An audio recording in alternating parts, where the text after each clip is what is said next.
3-4 రోజుల క్రితం ఒక వైరల్ అయిన వీడియో ఏంటో తెలుసా? కాలేజ్లో ఒక టీచర్ లెక్చరర్ అతిగా ఫోన్ వాడుతుందంట.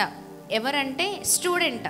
ఆ టీచర్ ఆ స్టూడెంట్ని హెచ్చరించిందమ్మా, నువ్వు ఊరికే ఏంటి ఫోన్ వాడుతూ ఉన్నావు, నేను క్లాస్ చెప్పినా ఏమి చెప్పినా నువ్వు నీ పద్దాకా నీ చేతులంతా కూడా ఫోన్లోనే ఉంటూ ఉన్నాయి, అంటే ఆపరేట్ చేస్తూనే ఉన్నావు, ఇది నీకు మంచిది కాదు, ఇది నీకు క్షేమం కాదని ఆ టీచర్ ఏం చేశారంటే ఆ స్టూడెంట్ దగ్గర నుంచి ఆ ఫోన్ లాక్కుందండి. ఈ మధ్యకాలంలో యవ్వనస్తులు ఎప్పుడు కూడా అసలు ఫోన్ లేకుండా ఉండలేకపోతున్నారు. అవునా? చూడండి ఎంత భయంకరం. చెప్పు తీసుకొని బూతులు మాట్లాడమే ఎక్కువ అంటే ఆ కాలుకున్న ఆ చెప్పు ఆ స్లిప్ తీసుకొని ఆ టీచర్ పైకి వెళ్ళడం. చూడండి ఏమైపోతుంది. ఎంత చదువున్నా ఏం కావాలండి? సంస్కారం కావాలి.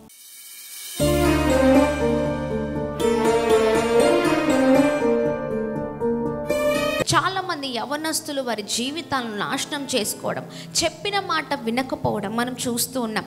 మన కుటుంబాలలోనే చాలామంది యవ్వనస్తులు ఎలా ఉన్నారంటే, బిడ్డలు ఎదుగుతున్న సమయంలో అమ్మ కానీ నాన్న కానీ వారి ఇంట్లో ఉన్న తల్లిదండ్రులు తోబొట్టులు చెప్తూ ఉంటారు, ఇదిగో ఈ డ్రెస్ వేసుకోవద్దు, ఇదిగో నువ్వు ఇలా ఉండద్దు, నువ్వు ఇలా మంచి మాటలు మాట్లాడాలి కదా. అవునా? ఇలా చెప్తే వాళ్ళ చూపులు ఎలా ఉంటాయి చెప్పండి? కిందకి పైకి చూస్తూ ఉంటారు. నువ్వు చెప్తే నేను వినాలా? ఏ మమ్మీ నీకు చదువు లేదు, నువ్వు చెప్తే నేను వినడం ఏంటి? నువ్వు చదువుకున్నావా అసలు? అంతేనా? డాడీ నువ్వు చదువుకున్నావా? నువ్వు ఉన్నావంటే ఉన్నావు, నువ్వు చదువు లేని వాడివి, నువ్వు చెప్తే నేను వినడం ఏంటి? నేను చదువుకున్నాను, నాకు తెలుసు ఎలా ఉండాలో, నేను ఏ డ్రెస్ వేసుకోవాలో తెలుసు, నేను ఏ సెల్ వాడాలో నాకు తెలుసు. అవునా కదా? నేను ఎలా ముందుకు వెళ్ళాలో నాకు తెలుసు. నువ్వు చెప్పాల్సిన అవసరం లేదు.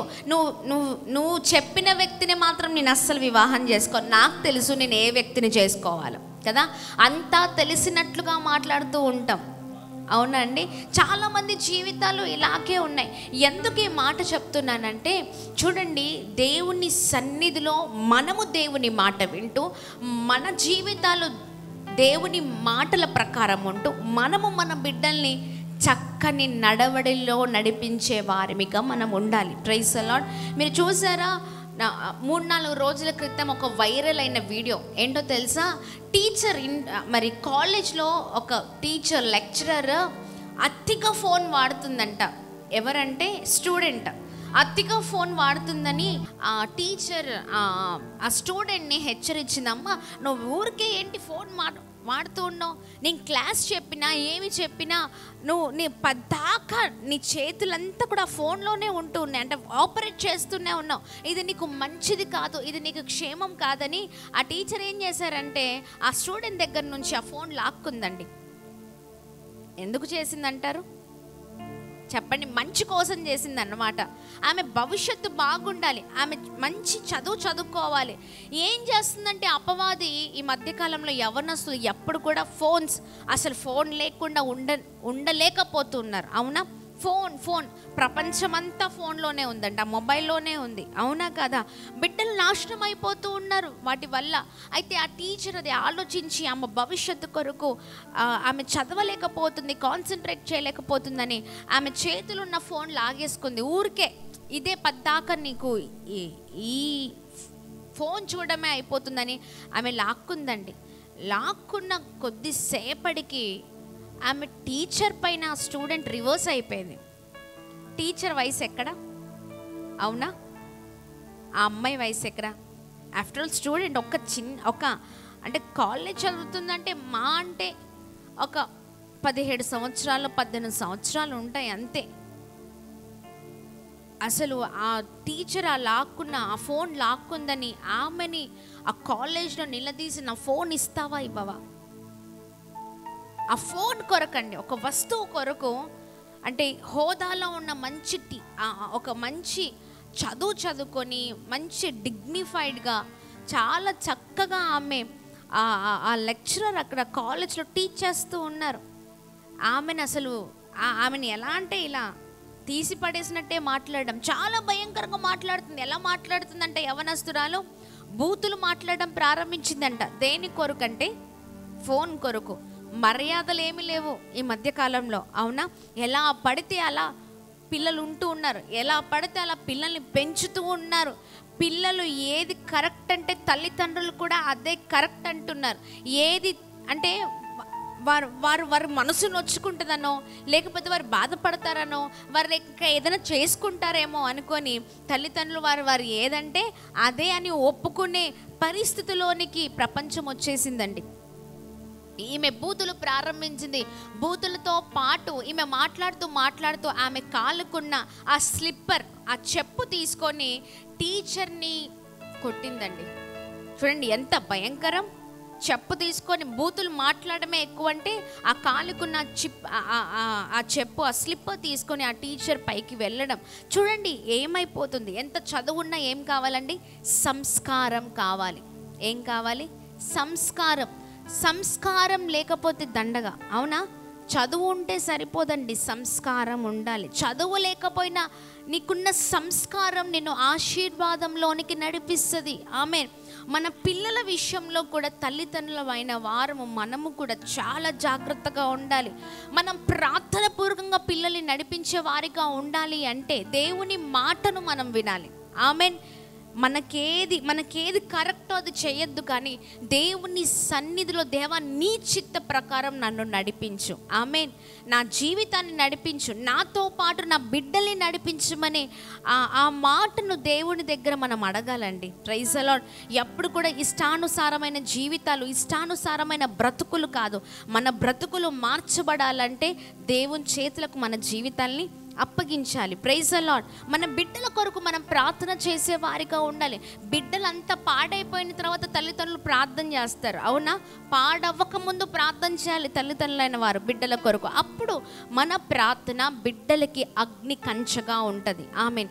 చాలామంది ఏం చేస్తూ ఉంటారంటే ఆదివారం చక్కగా టీవీ ఆన్ చేసి చక్కగా ఇంట్లో ఉండండి నాన్న ఫ్యాన్ కింద అని చెప్పి, బయటికి వెళ్ళకండి అని ఫోన్స్ ఇచ్చి చాలా చక్కగా టీవీ ఆన్ చేసి ఇంటికి వచ్చారు. ఎక్కడికి వస్తారంటే ఇంటి నుంచి చర్చ్కి వస్తారు. అవునా? అలా కాదు. మనము బిడ్డల చేతులు పట్టుకొని మందిరానికి వచ్చి బిడ్డలతో పాటు, కుటుంబంతో పాటు ప్రభుని స్తుతించే వారిగా ఉండాలి. మనం ఏ పద్ధతిలో నడుస్తామో చిన్నప్పటి నుంచే బిడ్డలు చాలా జాగ్రత్తగా గమనిస్తూ ఉంటారు. ఆ పద్ధతులన్నీ బిడ్డలు నేర్చుకునే విధంగా ఉంటూ ఉంటాయి. Praise the Lord. దేవుని నామానికి మహిమ కలుగును గాక. సంస్కారము బిడ్డలకి మనం నేర్పాలా.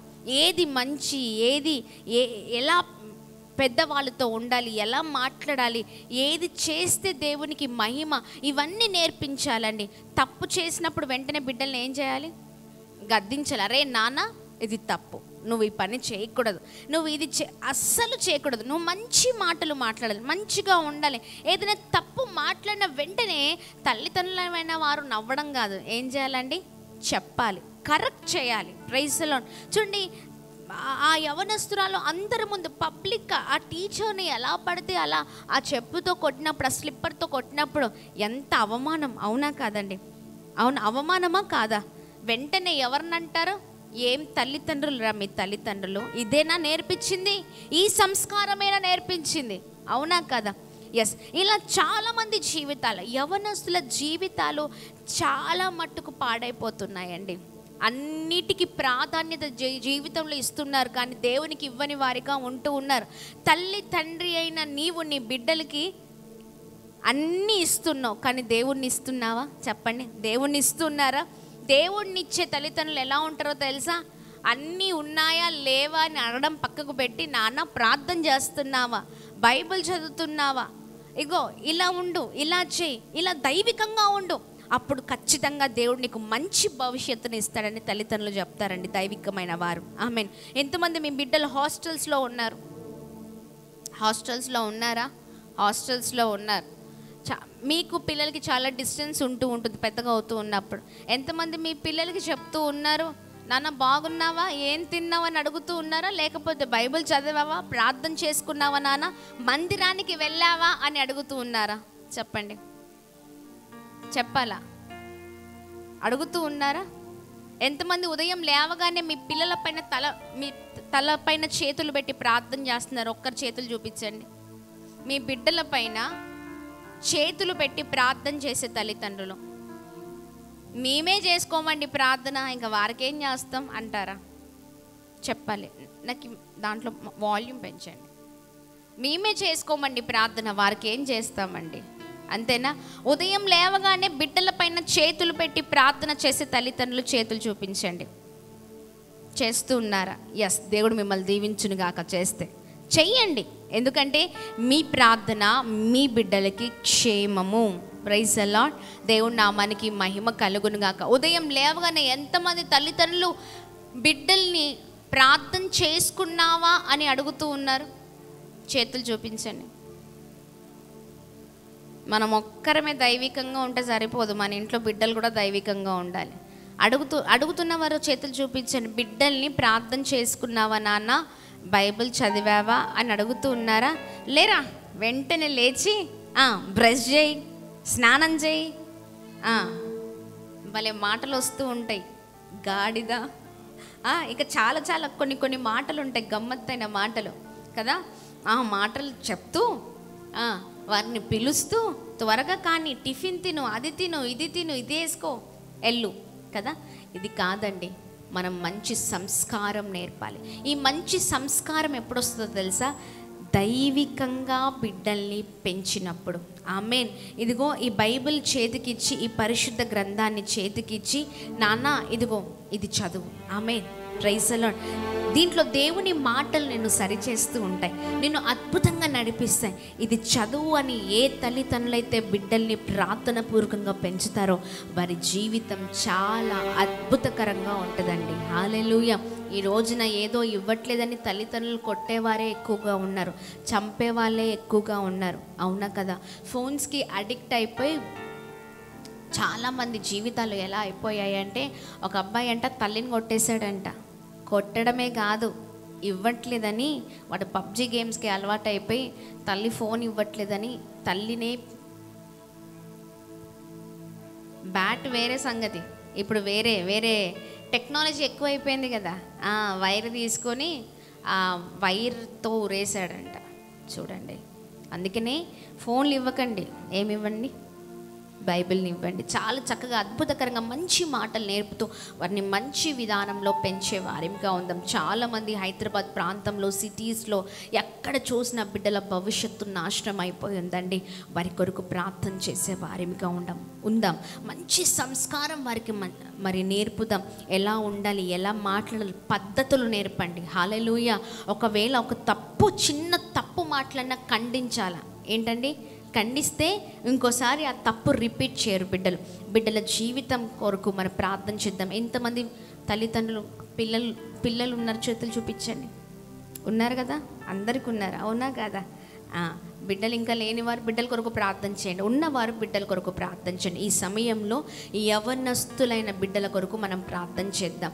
వారి జీవితం సరిగ్గా ఉండాలి అంటే మనము సరిగ్గా ఉండి వారిని నడిపించే శక్తిని మనం దేవుని దగ్గర నుంచి పొందుకోవాలి. ముందు నాకు మంచి జ్ఞానము దయచండి నా బిడ్డను నడిపించడానికి, నాకు మంచి వివేచన దయచండి బిడ్డల్ని ఎలా పెంచాలో దైవికంగా. Praise the lord. నా మాట బిడ్డలు వింట కృప చూపించడని ప్రార్థన చేస్తూ బిడ్డల కొరకు, వారి క్షేమము కొరకు మనం ప్రార్థన చేద్దామండి. ఆమేన్. నాశనం అయిపోయిన తర్వాత తలతో కొట్టుకోవడం కాదు, బిడ్డలు నాశనం అవ్వకముందే దేవుని పాదాలు పట్టుకోవాలి. ఆమేన్.